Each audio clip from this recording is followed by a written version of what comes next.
भागीदारी में है, सबको मिले, इस देश के विकास में सबकी भागीदारी हो और जो देश की संपत्ति है उसमें सबकी हिस्सेदारी और न केवल हिस्सेदारी बल्कि हिस्सेदारी आर्थिक भी, राजनीतिक भी, सामाजिक भी, शैक्षणिक भी, सभी प्रकार की हिस्सेदारी इसमें हो और इस यात्रा को लेकर निकले हैं।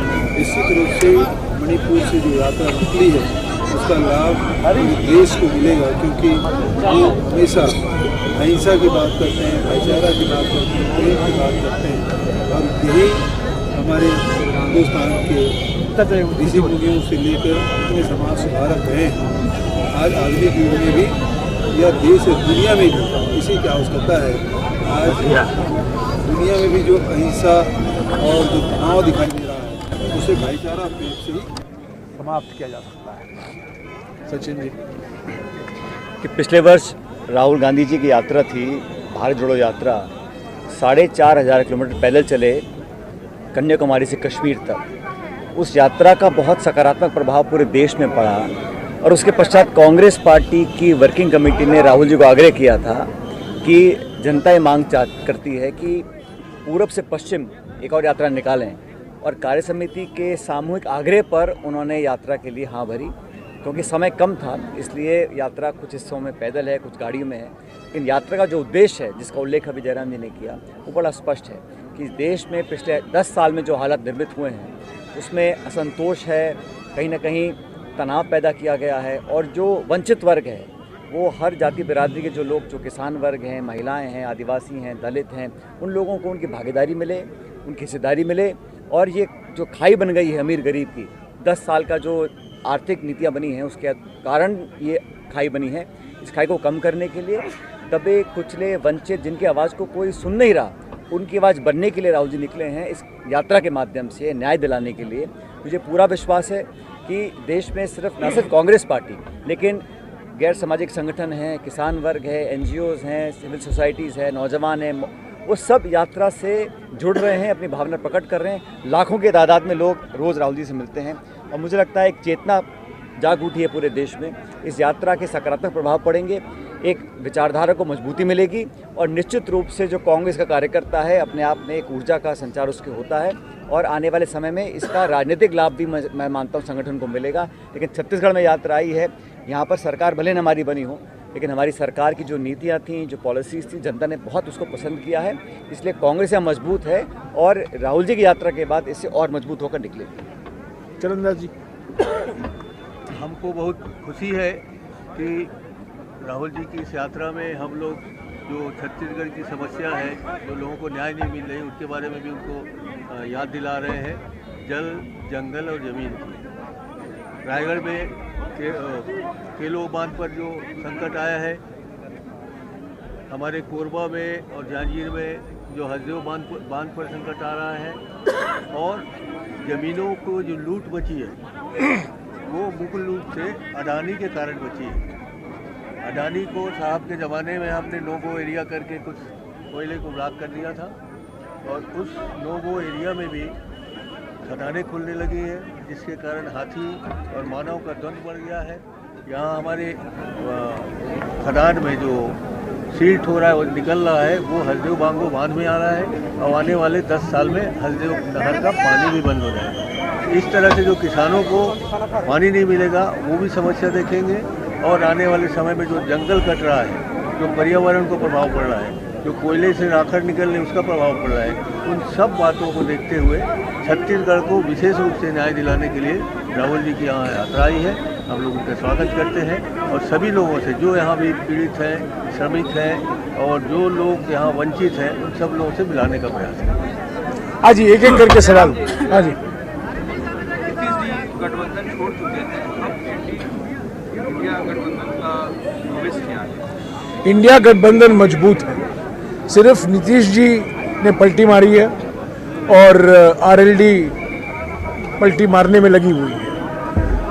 28 पार्टियां थी इंडिया गठबंधन में, अभी 2 पार्टियां घटे हैं, पर आम आदमी पार्टी के साथ, डीएमके के साथ, एनसीपी और शिवसेना उद्धव ठाकरे के साथ ममता जी के साथ और अलग अलग विभिन्न पार्टियों के डीएमके के साथ अलग अलग पार्टियों के साथ हमारी सीट शेयरिंग की बातचीत चल रही है और इंडिया गठबंधन को नीतीश जी के जाने से और आरएलडी के जाने से इंडिया गठबंधन पर कोई असर पड़ने वाला नहीं है। हम मजबूत हैं और शीघ्र ही अलग अलग राज्यों में जो सीट का बंटवारे की बात चल रही है उसको एक अंतिम रूप दिया जाए। अभी यहाँ से कुछ दूरी पे जाएंगे तो यहाँ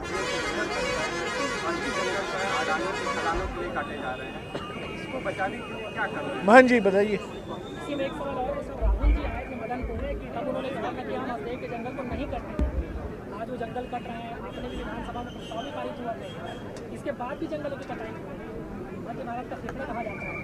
देखिए, पहले से जंगल काटने के निर्देश आ गए, उसको हम लोगों ने विधानसभा में प्रस्ताव ला के माननीय मुख्यमंत्री जी के अगुवाई में और हमारे सभी दलों ने एक साथ ये निवेदन किया था केंद्र सरकार से कि हम लोग अब जंगल को काटने नहीं देंगे और निवेदन किया था, एक अशासकीय संकल्प पारित किया था। उस अशासकीय संकल्प अभी भी वहाँ केंद्र सरकार में अनदेखा किया गया और जैसे ही सरकार बदली, सरकार बनने से पहले, मुख्यमंत्री के शपथ लेने से पहले यहाँ जंगल काटा गया। ये जानबूझ करके भारतीय जनता पार्टी के सरकार के अधिकारियों द्वारा किया जा रहा है। उसको रोकने के लिए हम लोगों ने फिर से विधानसभा में रिक्वेस्ट किया है और विधानसभा के माध्यम से हम जानते हैं कि हमको ऐसा जरूर मिलेगा, हम लोगों को जो सुरक्षा का भाव जो आना चाहिए वो आएगा और केंद्र सरकार भी उसको देगी। पहले एक बार मोदी जी ने पहली बार कहा था कुछ साल पहले, वन नेशन वन टैक्स, यानी कि एक देश एक टैक्स। बाद में उन्होंने कहा वन नेशन वन इलेक्शन, यानी कि एक देश एक चुनाव। पर हकीकत यह है कि मोदी जी के कार्यकाल में पिछले 10 साल में वन नेशन वन कंपनी हो गया है, एक देश एक कंपनी। और इसी पूंजीवाद के खिलाफ भारत जोड़ो यात्रा के समय और भारत जोड़ो न्याय यात्रा के समय राहुल जी और कांग्रेस पार्टी अपनी आवाज़ उठा रही है। पिछले 10 साल में महंगाई जितनी मात्रा में बढ़ी है, पिछले 45 सालों में सबसे ऊंचा बेरोजगारी का दर है और जो आर्थिक विषमताएं हैं, जो सार्वजनिक क्षेत्र की कंपनियां हैं, सब बेचे गए हैं। एयरपोर्ट बेचे गए हैं, बंदरगाहें बेचे गए हैं, इस्पात के कारखाने बेचे गए हैं। और बघेल जी जानते हैं कि प्रधानमंत्री बस्तर में आए थे और उन्होंने कहा था कि एनएमडीसी का निजीकरण में नहीं होने दूंगा, पर एनएमडीसी को बेचने में पिछले 3 साल में वो लगे हुए थे और बघेल जी ने उसका खुलासा भी किया था। तो ये जिस तरीके से एक ही मित्र को, एक ही कंपनी को फ़ायदा पहुंचाने के लिए सारी आर्थिक नीतियां अपनाई जा रही हैं, जंगल काटे जा रहे हैं, कोल माइन दिए जा रहे हैं और जो पिछले 70 साल में कारखाने लगाए गए थे, मैं आपको यकीन दिलाता हूं, अगर मोदी जी वापस आएंगे, एनटीपीसी का कोरबा का जो ऊर्जा का घर है उसको भी बेचा जाएगा अडानी को। बोकारो, भिलाई, दुर्गापुर, राउरकेला सब खतरे में हैं क्योंकि कोई सार्वजनिक क्षेत्र की कंपनियां नहीं छोड़ना चाहते हैं प्रधानमंत्री और उनके खास दोस्त। कुछ कहना चाहते हैं बघेल जी इसके बारे में? एसीसीएल की जो खदान है उसको भी अडानी को दे दिया गया है, जबकि एसीसीएल खुद ही सबसे बड़ा यहाँ हमारा कोयला उत्पादक है। उसी प्रकार से स्टील लोहा उत्पादक हमारे एनएमडीसी सबसे बड़ा है पूरे देश में। उसके बावजूद भी उसको एमबीओ अडानी के लिए किया था, उसको हमने रोका था। लेकिन अभी लोकसभा चुनाव तक के ही है बचत, वो सारी चीज़ें, चाहे एनएमडीसी के बेलाडीला खदान हो, चाहे एसीसीएल के कोयला खदान हो, चाहे नगरनार स्टील प्लांट हो, सब अडानी जाने वाला है। आप जानते हैं कहानी यह है कि जब भारत रत्न देने वाले थे वो टाइपिस्ट ने गलती कर दी, असली टाइप करना था अडानी पर टाइप हो गया अडवाणी। सर मेरा सवाल है सर मैं न्यूज़ सर जो भारत जोड़ो यात्रा छत्तीसगढ़ में चल रही है, रायगढ़ से लेकर आप कोरबा और सरगुजा के अंचल में जा रहे हैं, ये वो इलाका है सर जो कारखानों से प्रभावित इलाका है, खनन से प्रभावित इलाका है, जल जंगल से खत्म। क्या राष्ट्रीय स्तर पर इस मुद्दे को इस लोकसभा चुनाव में शामिल किया जा रहा है? क्या उस पर कोई लड़ाई आप लोग बहुत जमीनी स्तर पर लड़ने वाले हैं? झारखंड में, पश्चिम बंगाल में, उड़ीसा में और छत्तीसगढ़ में राहुल जी ने बार बार कहा है जल जंगल ज़मीन हमारी प्राथमिकता है।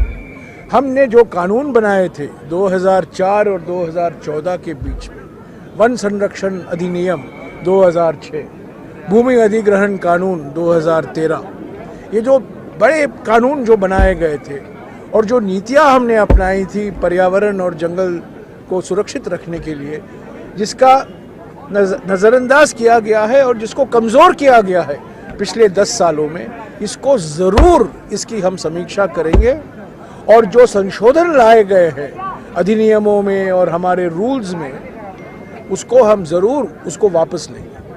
अगर इसमें कोई संशोधन लाने की ज़रूरत है कानून में, जैसा मिसाल के तौर से भूमि अधिग्रहण कानून में कई संशोधन मोदी सरकार ने लाई है, उसको हम संशोधन करेंगे ताकि जो 2013 का जो कानून था, जो ग्राम सभा को प्राथमिकता दिया करता था शेड्यूल 5 एरिया में, आदिवासी इलाकों में, जिसको कमज़ोर किया गया था। जब मैं पर्यावरण मंत्री था, मैं अपनी बात नहीं कहना चाहता हूँ, पर हमारे सरकार के समय जिस तरीके से हमने कोशिश की, जो जंगल है और जंगल में जो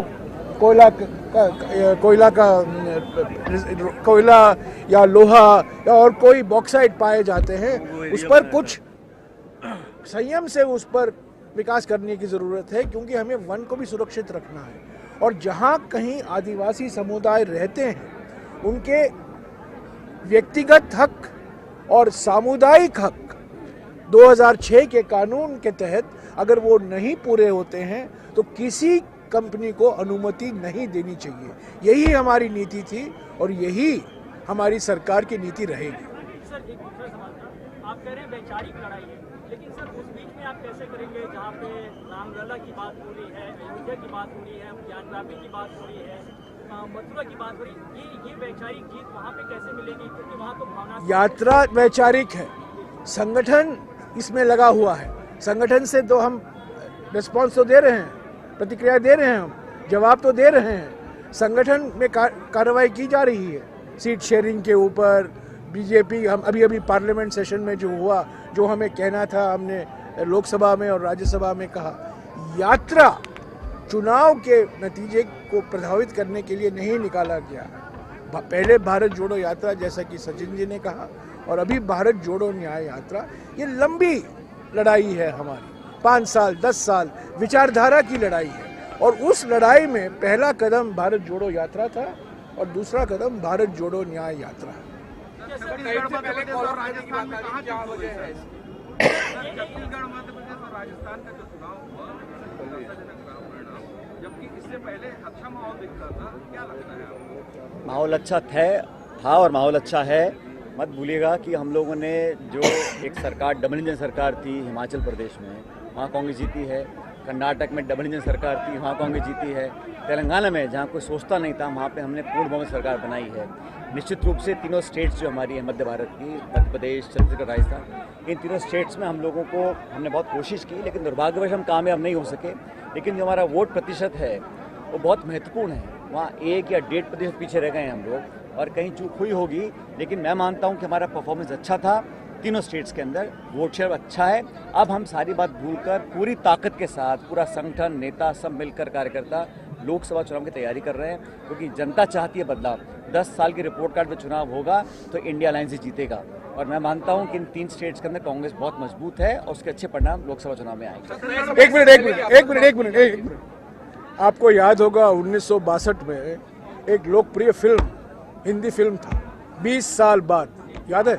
विश्वजीत और वहीदा रहमान, और बड़े लोकप्रिय संगीत वहाँ गाना उसमें थे, हेमंत कुमार, लता मंगेशकर। 20 साल बाद 2003 में आपको याद दिलाता हूँ, 2003 दिसंबर में छत्तीसगढ़ हम हारे बुरी तरीके से, राजस्थान हम हारे बुरी तरीके से, मध्य प्रदेश हम हारे बुरी तरीके से। दिसंबर 2003, मई 2004 किसकी सरकार बनी? इंडिया शाइनिंग था, हम 3 राज्यों में हम बुरी तरीके से हम हारे, पर कांग्रेस की गठबंधन सरकार बनी। 20 साल बाद वही होने वाला है। 2004 में जो हुआ 2024 में होगा। 2003 में जो हुआ था इन 3 राज्यों में, हालांकि जैसा कि सचिन पायलट जी ने कहा, वोट शेयर के मुताबिक हम इतना बुरा नहीं किया, नतीजा इतना निराशाजनक नहीं है जितना लोग मानते हैं। सीट के आधार पर ज़रूर मैं मानता हूं कि हमारे अनुमान के बहुत कम था, पर 20 साल बाद वही आप नतीजा देखेंगे। इंडिया शाइनिंग, अभी तो इंडिया विश्वगुरु है, पर उसके बावजूद इन 3 राज्यों को से हारने के बावजूद आप नतीजा जब देखेंगे, चौंकाने देने वाली नतीजा। इस बार कितनी सीट सर छत्तीसगढ़ में? मैं इतना कहना चाहता हूँ, भविष्यवाणी नहीं करूँगा, लेकिन छत्तीसगढ़ के अंदर कांग्रेस पार्टी बहुत बेहतर परफॉर्म करेगी। और मैं उन लोगों में से नहीं हूँ जो खड़े होकर घोषणाएं करते हैं 100, 200, 300, 400। कार्यकर्ता हमारे साथ हैं, अच्छे परिणाम आएंगे। जितने आप उम्मीद करते हैं उससे ज़्यादा सीट हम लेकर आएंगे। हाँ जी, समय से पहले ही यात्रा नहीं, इसका कोई औपचारिक तौर से जो खबरें आई हैं मैं उसका खंडन करना चाहता हूं। कोई अंतिम निर्णय नहीं लिया गया है। ऐसे तो सभी अखबारों में लिखा जा रहा है हम 5 दिन काटेंगे, 6 दिन काटेंगे, 7 दिन निकालेंगे कहीं से और 10 मार्च तक हम ख़त्म कर देंगे। इसमें मैं औपचारिक तौर से मैं कह दूं, अभी विचार हो रहा है। अलग अलग उत्तर प्रदेश बाकी है, हम यहाँ से झारखंड जाएंगे, झारखंड से बिहार जाएंगे, बिहार से उत्तर प्रदेश जाएंगे, उत्तर प्रदेश से मध्य प्रदेश जाएंगे, मध्य प्रदेश से गुजरात और गुजरात से महाराष्ट्र। तो जब पूरा प्रोग्राम अंतिम रूप दिया जाएगा उसके बाद ही हम घोषणा करेंगे कि क्या 5 दिन पहले हम ख़त्म करेंगे या 20 मार्च तक हम ख़त्म करेंगे। अभी तक हमारा अनुमान ये रहा है कि हम मुंबई को 17 या 18 मार्च तक पहुंचेंगे। सर, एक सवाल है सर, जो असेंबली इलेक्शन हुए थे उसमें बीजेपी ने बहुत इश्यूज उठाए थे कि फंडिंग यहाँ से हो रही है, फंडिंग वहाँ से हो रही है, करप्शन हो रहा है। सर, आपको लगता है कि हर एक पॉलिटिकल पार्टी को इन फ्यूचर अपनी फंडिंग पब्लिक करनी चाहिए कि कहाँ से पैसा आता है? फंडिंग की पूरी पारदर्शिता के पक्ष में है। कांग्रेस पार्टी हमेशा ये कह रही है कि राजनीतिक फंडिंग के बारे में 100% पारदर्शिता होना जरूरी है। पर मोदी सरकार ने क्या किया है, ये इलेक्टरल बॉन्ड स्कीम जो है ये पारदर्शिता का विरोध करता है। ये बिल्कुल, इसमें कोई पारदर्शिता नहीं है। तो हम और हमारा जो क्राउड फंडिंग हमने शुरू किया है, पिछले 1.5 महीने से हम क्राउड फंडिंग कर रहे हैं, इस पारदर्शिता के रास्ते में एक वो महत्वपूर्ण कदम है। सर, लोकसभा चुनाव में कांग्रेस गठबंधन का चेहरा राहुल गांधी, कांग्रेस गठबंधन का चेहरा राहुल गांधी चुनाव में चेहरा कांग्रेस पार्टी का ये है। हम चुनाव में जाते हैं, हमारे देश में चुनाव व्यक्तियों के बीच में नहीं होते। हमारे देश में, माफ़ कीजिएगा मैं एक शब्द इस्तेमाल करता हूं, बुरा मत मानिए, ब्यूटी कॉन्टेस्ट नहीं होता, सुंदरता की प्रतियोगिता नहीं है। पार्टियों के बीच में लड़ा जाता है, दलों के बीच में लड़ा जाता है, विचारधारा के आधार पर, घोषणा पत्र के आधार पर, चुनावी प्रचार के आधार पर। तो मैं कौन बनेगा प्रधानमंत्री, कौन बनेगा मुख्यमंत्री, ये सवाल नहीं है। किसकी सरकार बनेगी, किस राजनीतिक पार्टी को जनादेश मिलेगा, वो असली सवाल है। तो हमारा सिस्टम अमेरिकन सिस्टम नहीं है। हमारा लोकतंत्र जो है संसदीय लोकतंत्र है, अब तक वही रहा है और ऐसा ही रहना चाहिए। Thank you. Okay, thank you. न्याय का हक मिलने तक।